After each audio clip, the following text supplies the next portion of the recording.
I've said this behind closed doors when we would do BBB. I've said it in some of my interviews. I'm very, very lucky that I'm part of this show. I think this show brought me back to the love of Enchong doing a series because for a while it's parang siyang nawala eh. Pero itong show na to, having to work with Anne, I've always said this to a lot of people that I'm so lucky because I got to see how professional and how brilliant Anne Curtis is. Direct May is a reunion is also for us. She's the one who created Kaloy of Magkaribal. We both did.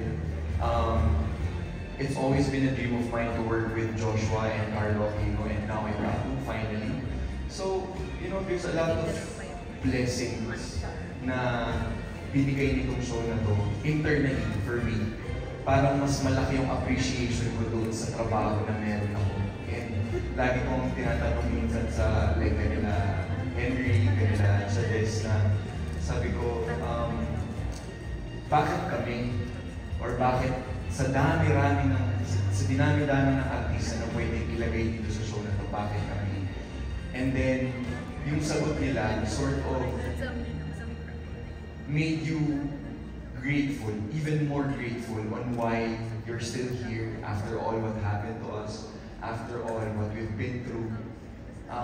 Ang sarap na lahat ng tao na nandito sa show na to, pare-pareho yung level ng pagmamahal doon sa trabaho na meron kami. Kaya, I'm just grateful and I'm very inspired, and whatever inspiration I got from this show, I will bring to the next projects that I will be doing in the future. Punong-puno yung puso mo talaga. Thank you. Thanks, Sean. Okay, sa Ariel. Sai, hello. Nika Savio, Tito Roby. Nika Savio from Push. Aside from the original cast, where do you get your inspiration in doing your character? Yung assistant niya na more than the job description, yung pinapagawa sa akin. So parang kasama ko po lagi sila. Mas Mia kahit na Bea, ginagawa ko personal niya. Yun po yung character ko dito. So ayun no, parang nila akong laruan, gano'n. So masaya po siya, Gusto mo naman kaya yun? Tuwa naman din po ako. Sobrang saya ko naman din po so much. And ayun, happy din po ako na madami po silang pinapagawa sa akin. Mas kasama ko po lahat ng characters. Mas marami pong exposures. So ayun lang po, parang feeling ko, kinanay ko lang din po siya siguro sa mga... Si Chong na pinapatawa siya. Tawa ko na tawa sa kanila. So sila comic relief? Yeah, they bring the lightness. The lightness is so. Breath and fresh air, hindi ganyan ng normal roast ni Chong. So parang nakakatuwa. And then si Sai, lumalabas naman ang kanyang pagiging gano'n, best child actress. Talaga yung husay naman. Ang galing. Happy birthday! The dynamics ng cast at all, galing talaga, no? Okay, for Miss Akot. The question for you is, what made the script stand out to you compared to others you've received in the past? Lalong-lalo na yung pag-ito-ito. Hindi kasama ko yun. I saw the original for siguro yung psyche ng Pilipino. That's why nagustuhan ko yung script. Thank you. Thank you. Direct Popot. Direct. Yes. For this show, ibang cap yung susuotin nyo, sinuot nyo, hindi yung direct. Nung in-offer nila sa akin ito, oo, kagad ako. Sige, oo, tira.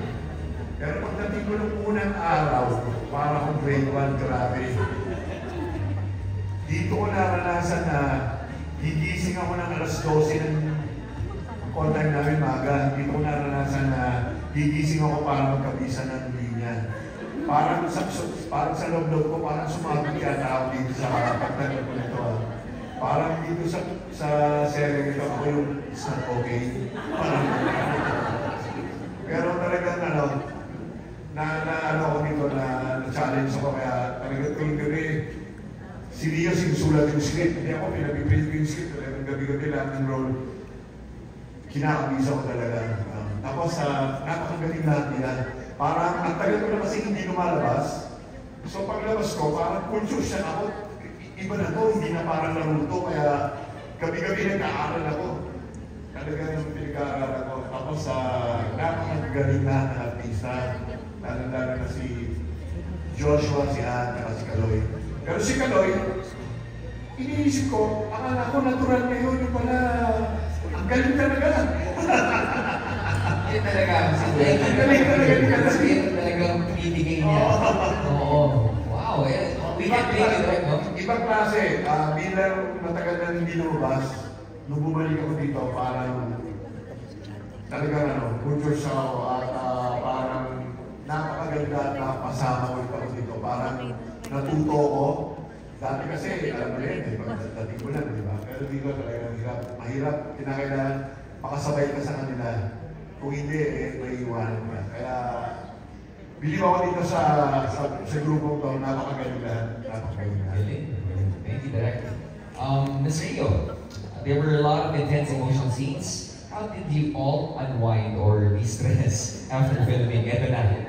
Hindi, para naiiba nga, hindi ako malaiyak dito sa show. For once, hindi ako iyakin sa show na to. At sa pangalawa,